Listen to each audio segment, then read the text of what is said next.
Diogo acordou com o coração acelerado, o suor frio escorrendo pela testa enquanto o telefone vibrava insistentemente na mesa de cabeceira. Era uma mensagem anônima, uma foto borrada de Ricardo, o homem com quem passara a noite anterior, assinando documentos que pareciam ser os da falência da empresa do seu pai há 10 anos. O mundo girou ao seu redor. Como poderia o homem que o beijara com tanta paixão ser o mesmo que arruinara sua família? Ele se sentou na cama do Hotel Barata em Alfama, o bairro antigo de Lisboa, onde as ruas estreitas ecoavam com fados melancólicos à noite. A cidade, com suas colinas íngremes e azulejos coloridos, sempre fora seu refúgio, mas agora parecia um labirinto de traições. Diogo, aos 25 anos, era um designer gráfico freelancer, lutando para sobreviver em uma sociedade portuguesa ainda marcada por tradições conservadoras. Crescera em uma família católica devota de Porto, onde o pai, um pequeno empresário, perdera tudo em uma fusão corporativa cruel. A mãe nunca se recuperara, e o irmão mais velho emigrara para o Brasil em busca de oportunidades. Diogo, o caçula, carregava o peso de ser o diferente, o que descobrira sua orientação sexual aos 16 anos, mas mantivera em segredo para não adicionar mais dor à família. A noite anterior começara inocentemente em um bar gay discreto no bairro Alto, onde as luzes neon pescavam e a música eletrónica pulsava. Diogo fora lá para esquecer o stress de um projeto mal pago, quando Ricardo se aproximou. Alto, com olhos penetrantes e um terno impecável, Ricardo exalava autoridade. Conversaram sobre a arte, viagens e a beleza de Lisboa ao pôr do sol. Ricardo contara ser CEO de uma multinacional de tecnologia, sediada em Oeiras, nos subúrbios de Lisboa. A vida é sobre escolhas difíceis, dissera ele, com um sorriso enigmático. Diogo se sentira atraído pela confiança dele, algo que faltava em sua própria vida cheia de inseguranças. Beberam vinho verde, riram de anedotas, e antes que percebesse, estavam no quarto de hotel de Diogo, compartilhando beijos que pareciam promessas. Mas agora, com a mensagem no telefone, tudo mudara. Diogo verificou o remetente, desconhecido, mas o conteúdo era claro. Os documentos mostravam a assinatura de Ricardo na aquisição hostil que levara à falência da fábrica de têxteis do pai. O pai de Diogo morrera de um infarto logo após, deixando a família em ruínas. Como isso era possível? Diogo sentiu uma náusea subir pela garganta. Ele se vestiu rapidamente e saiu para as ruas, o ar fresco da manhã de outono em Lisboa batendo em seu rosto. Caminhou até o mirador da Senhora do Monte, onde a vista panorâmica da cidade o acalmava nos dias ruins. Mas hoje, o Tejo reluzente parecia zombeteiro. Ele ligou para a mãe, em Porto, mas desligou antes que atendesse. Como contar a ela que se envolvera com o homem responsável pela nossa desgraça? No trabalho, naquela tarde, Diogo mal conseguia se concentrar. Seu chefe, um homem de meia-idade conservador, notou sua distração. Problemas pessoais, rapaz. Lembre-se, aqui valorizamos foco. A sociedade não perdoa fraquezas. As palavras ecoaram como uma advertência maior. Em Portugal, apesar dos avanços legais, o casamento gay era permitido desde 2010, o preconceito persistia, especialmente em círculos profissionais e familiares. Diogo pensara em se assumir para a família, mas o medo de rejeição o paralisava. Agora, com Ricardo no meio, tudo se complicava. Ele decidiu confrontar Ricardo. Enviou uma mensagem: precisamos conversar. Agora. A resposta veio rápida, no meu escritório, às 18 horas. O edifício da empresa em Oeiras era um monstro de vidro e aço, simbolizando o poder corporativo que Diogo desprezava. Ricardo o recebeu em uma sala ampla, com vista para o Oceano Atlântico. O que houve, Diogo? Pareces perturbado. Diogo mostrou a foto. Ricardo empalideceu por um instante, mas recuperou a compostura. Isso é do passado. Negócios são negócios. Seu pai era fraco no mercado. As palavras foram como um soco. Diogo sentiu raiva borbulhar. Fraco. Ele era um homem honesto. Você destruiu vidas.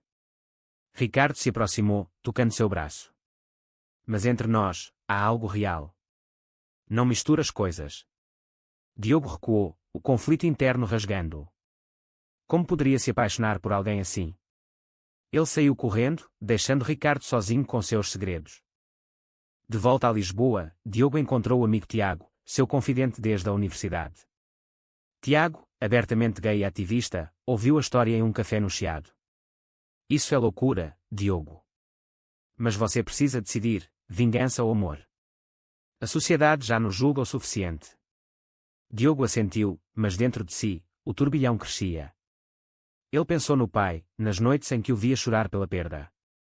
E agora, Ricardo, com seu charme irresistível, representava tudo o que odiava e desejava. Aquela noite, sozinho em casa, Diogo chorou pela primeira vez em anos, questionando se valia a pena lutar contra o destino. Os dias seguintes foram um inferno para Diogo. Ele evitava as mensagens de Ricardo, que insistia em explicar-se. Foi uma decisão corporativa, não pessoal, dizia uma delas. Mas para Diogo, era profundamente pessoal. Ele mergulhou no trabalho, aceitando freelances extras para distrair a mente. Em uma reunião com um cliente em Cascais, uma vila costeira perto de Lisboa, ouviu comentários casuais sobre Ricardo. Aquele CEO é implacável, mas brilhante. Dizem que tem segredos familiares. Isso acendeu uma faísca. Diogo começou a investigar, usando contatos da universidade para acessar arquivos antigos. Descobriu que Ricardo viera de uma família aristocrática de Coimbra, onde o pai era um juiz conservador, oposto a qualquer desvio da norma. Ricardo escondera sua sexualidade por anos, casando-se brevemente com uma mulher para agradar a família, mas o divórcio fora escandaloso. Enquanto isso, a mãe de Diogo ligou, preocupada. Filho, você parece distante. Venha para Porto no fim de semana. Ele aceitou, precisando de ar fresco. No trem de alta velocidade, refletiu sobre sua vida. Aos 25, ainda morava sozinho em um apartamento apertado em Lisboa, sonhando com uma carreira estável e um amor verdadeiro. Mas o preconceito social o assombrava. Em Portugal, embora progressista em leis, as pequenas cidades e famílias tradicionais viam a homossexualidade como tabu. Chegando a Porto, a cidade ribeirinha com suas pontes icônicas, Diogo encontrou a mãe na casa velha da família. Ela o abraçou, mas notou sua angústia. O que há, meu menino? É uma moça. Diogo hesitou. Era o momento. Mãe, não é uma moça. É um homem. As palavras saíram trêmulas. A reação foi um silêncio ensurdecedor. A mãe, devota católica, sentou-se, os olhos marejados. Diogo, isso é pecado. O que diria seu pai? Ele explicou, chorando, sobre sua luta interna desde a adolescência. Contou sobre Ricardo, omitindo a conexão com o pai. Eu o amo, mas é complicado. A mãe balançou a cabeça. A sociedade nos julgará. Pense na família. Aquela noite, Diogo discutiu com o irmão por vídeo. Você é egoísta, Diogo. Já sofremos o suficiente. O conflito familiar o dilacerava. Ele retornou a Lisboa sentindo-se mais sozinho do que nunca. Ricardo, por sua vez, enfrentava seus demónios. Em uma reunião de diretoria, defendeu uma nova aquisição, mas sua mente vagava para Diogo. Aos 35, construíram um império, mas à custa de sua felicidade. Sua família em Coimbra pressionava por um novo casamento. Precisas de herdeiros, Ricardo. Ele escondera relacionamentos passados, temendo escândalos. Diogo era diferente, genuíno, vulnerável. Ricardo decidiu agir. Enviou flores para o apartamento de Diogo com um bilhete: deixe-me explicar tudo. Diogo a jogou fora, mas o gesto crescia. Em uma festa corporativa no Casino Estoril, Diogo foi convidado por um cliente. Lá, viu Ricardo com uma mulher ao lado, rindo educadamente. Ciúme o consumiu. Confrontou no banheiro: quem é ela? Sua cobertura. Ricardo suspirou. É uma amiga, para aparências. Minha família não sabe de mim. Diogo sentiu pena misturada à raiva. E o meu pai? Você o destruiu por aparências.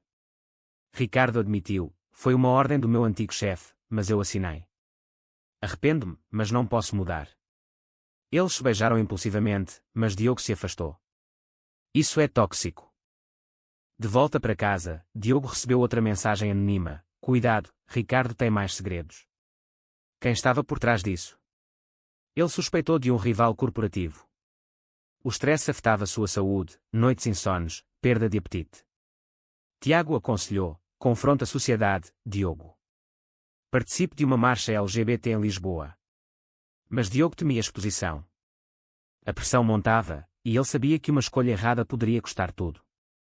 A tensão escalou quando Diogo descobriu a identidade do remetente anónimo. Era o ex-marido da irmã de Ricardo, um homem amargurado que buscava vingança.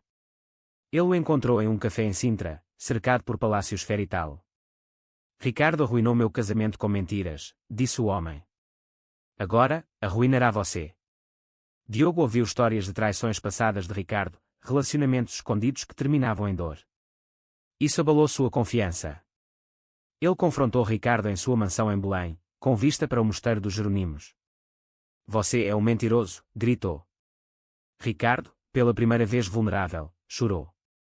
Cresci em uma família que me rejeitaria se soubesse. Escolhi o poder sobre a verdade. O confronto levou a uma briga intensa. Diogo acusou Ricardo de covardia moral, enquanto Ricardo defendia suas escolhas. Em Portugal, ser gay e poderoso é uma corda bamba. Perderia tudo. Eles discutiram sobre ética, era certo sacrificar outros pelo sucesso. Diogo pensou no pai, cuja honestidade o levara à ruína. Você pagará pelo que fez, ameaçou Diogo, mas no fundo, amava Ricardo. Saíram sem resolução, deixando feridas abertas. A família de Diogo piorou as coisas. A mãe contou ao parque local, que a aconselhou a salvar o filho. Em uma visita surpresa a Lisboa, ela implorou: volte para Porto, encontre uma boa moça. Isso é fase. Diogo explodiu: não é fase. É quem sou.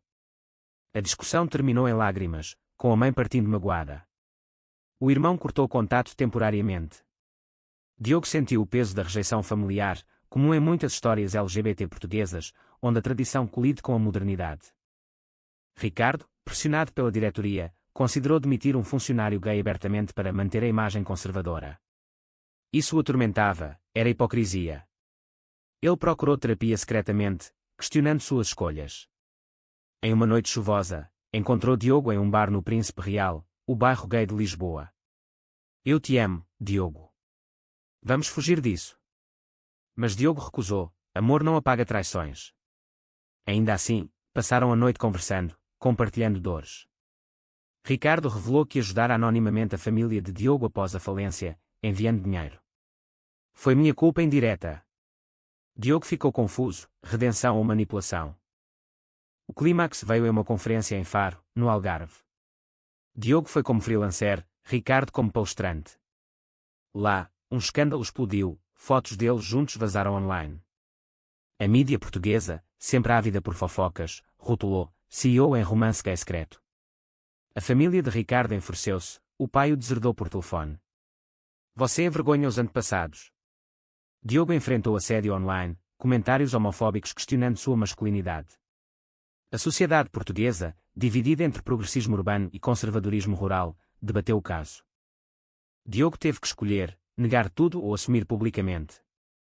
Ele optou pela verdade, postando uma declaração: sim, sou gay. E mereço respeito. Isso custou contratos de trabalho, mas ganhou apoio de comunidades LGBT.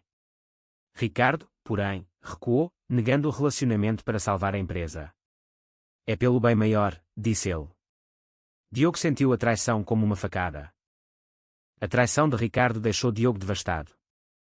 Ele se isolou em um retiro em Évora, no Alentejo, onde as planícies douradas e templos romanos ofereciam paz temporária. Lá, refletiu sobre as escolhas: perdoar ou vingar. Ligou para Tiago: ele me abandonou quando mais precisei. Tiago respondeu: a sociedade nos força a máscaras. Mas você é forte. Diogo decidiu expor a conexão com a falência do pai, contatando jornalistas. Um artigo saiu no Público: CEO acusado de aquisição injusta no passado. Ricardo enfrentou uma crise na empresa, ações caindo. Ricardo, em pânico, procurou Diogo. Encontraram-se no Castelo de São Jorge, em Lisboa, sob o céu estrelado. Você me destruiu, acusou Ricardo. Diogo rebateu: como você destruiu meu pai? Eles discutiram Mauta Nocé, sucesso a qualquer custo versus integridade. Ricardo admitiu: eu era jovem, ambicioso. Hoje, mudaria. Ele propôs compensação financeira à família de Diogo, mas Diogo recusou: dinheiro não compra perdão. Ainda assim, a atração persistia, um beijo roubado lembrou o que poderiam ser. A família de Diogo reagiu ao escândalo. A mãe, vendo a dor do filho na TV, ligou: eu errei, filho. Venha para casa. Em Porto, eles conversaram honestamente. Ela confessou medos baseados em criação religiosa, mas prometeu tentar entender. O irmão, influenciado, pediu desculpas. Foi um passo para a reconciliação, mas o dano estava feito. Diogo percebeu que a aceitação familiar vinha com custo emocional. Ricardo perdeu o apoio da diretoria, forçado a renunciar. Sua família o isolou, deixando-o sozinho em uma vila em Cascais. Ele questionou sua vida, valeu o poder. Em uma carta para Diogo, perdi tudo por medo. Mas ganhei consciência. Diogo leu, dividido. Encontrou-o na praia, ondas do Atlântico batendo. Podemos tentar de novo? Perguntou Ricardo. Diogo hesitou, após tanta dor. Eles andaram em silêncio, ponderando o futuro. Mas uma nova reviravolta, o ex de Ricardo apareceu, ameaçando mais revelações. Diogo confrontou, defendendo Ricardo pela primeira vez. Deixe-nos em paz. Isso mostrou sua lealdade residual. Ricardo, grato, assumiu publicamente sua sexualidade em uma entrevista: sou gay e orgulhoso. Isso chocou a sociedade, gerando debates sobre direitos LGBT em Portugal. Diogo, inspirado, juntou-se a ativismo, falando em eventos. Mas o preço era alto, amigos perdidos, ameaças online. Ele questionava se o amor valia o caos. Com Ricardo agora exposto, eles tentaram reconstruir. Encontravam-se secretamente em Vilas do Douro, onde vinhedos verdejantes simbolizavam renascimento. Mas fantasmas persistiam. Diogo lutava com ressentimento, como confiar após a traição. Ricardo respondia com ações, doando para causas LGBT e ajudando pequenas empresas. Estou mudando, jurava. A sociedade observava, alguns aplaudiam a coragem, outros condenavam como decadência moral. A família de Diogo progredia lentamente. A mãe participou de uma missa inclusiva em Lisboa, um gesto tímido. O irmão reconectou, admitindo preconceitos. Mas em Coimbra, a família de Ricardo permaneceu rígida, cortando laços. Ricardo sofreu depressão, questionando escolhas passadas. Diogo apoiou, mas o equilíbrio era frágil. Um confronto final ocorreu em uma gala de caridade no Porto. Um rival corporativo atacou Ricardo verbalmente: você é uma vergonha para os negócios. Diogo defendeu: ele é humano, como todos. Isso solidificou seu laço, mas destacou divisões sociais. Portugal, em transição, debatia igualdade em parlamentos e ruas. Meses depois, Diogo e Ricardo decidiram morar juntos em Lisboa, enfrentando olhares julgadores. Diogo perdeu um grande contrato por imagem controversa, enquanto Ricardo reconstruía uma consultoria ética. As danos emocionais cicatrizavam, mas cicatrizes permaneciam. Diogo refletia: as escolhas erradas levaram ao Aquenin, mas a que preço? No fim, eles encontraram paz em viagens pelo país, de Algarve a Minho, redescobrindo o amor. Mas a jornada ensinara lições duras sobre identidade, família e sociedade.